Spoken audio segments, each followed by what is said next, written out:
Hi all, just a quick video today. I mostly wanted to show off the 3D printed case that Richard Brickbot sent me. Thanks, Richard. For those of you that haven't been on GitHub following the PyBasic work done over the last few months, Richard had a lot to do with bringing the original PyBasic to the point where it could run vintage BASIC programs with only minor porting on a microcontroller.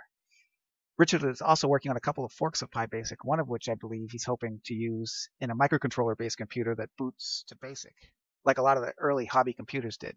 If you haven't seen it yet, you should definitely check out the Adafruit video showcasing PyBasic running on an Adafruit Pi portal. So anyway, here's the Keyboard Featherwing with an RP2040 installed in Richard's case. Before I had the case, I thought the Keyboard Featherwing was pretty nice as it was, and I really didn't think the case was required. But after putting it in this case, I'm amazed at how much nicer the whole package is. Of course, after I put it all together, I couldn't leave well enough alone, so I thought, why not put a speaker in the case? I boarded up a little speaker driver circuit, which is basically a resistor and a transistor, and thought about sending it off to JLC PCB to get them to make a circuit board for me.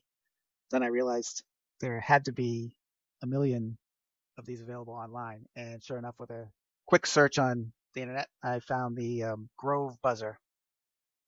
It's basically a piezo speaker on a driver circuit. It's a little more sophisticated than the driver circuit I had. Haven't really looked too closely at the components, but you can drive it with either an analog PWM or with a digital on-off signal, and it'll act as a simple buzzer. So the first thing I did was pull off the connector and then soldered on 3 solid core wires.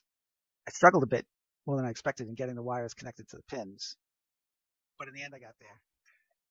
I use solid core because the Featherwing provides dual row feather header pins, so you can access all of the feather GPIOs with jumper pins. And solid core wire works as a jumper in a pinch.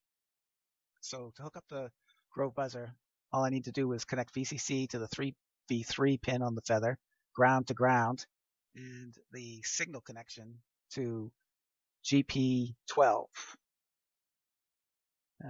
GP12 is labeled as 12 on both the Feather RP2040 and on the Featherwing. I also drilled a little hole in the back of Richard's case, approximately where I was going to place the speaker, and then a couple more smaller holes partway through that I could get small mounting screws to tap into. Next, after carefully coaxing the wire into the case and closing it up, my pocket PyDOS computer had sound. Bring it a little closer to the microphone. Okay. Also, PyBasic. I think that's a 1. Let's see. Yeah.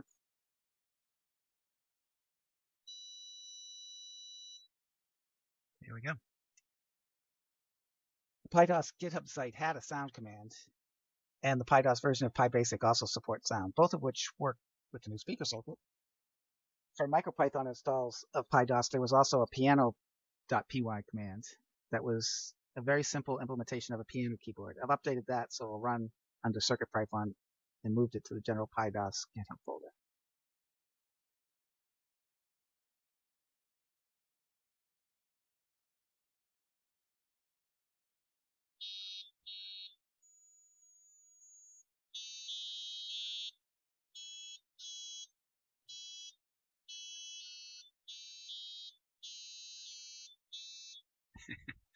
Well, I won't say anything extra points if you can guess what that was, but I'm sure I'm not really making my 4th grade piano teacher proud.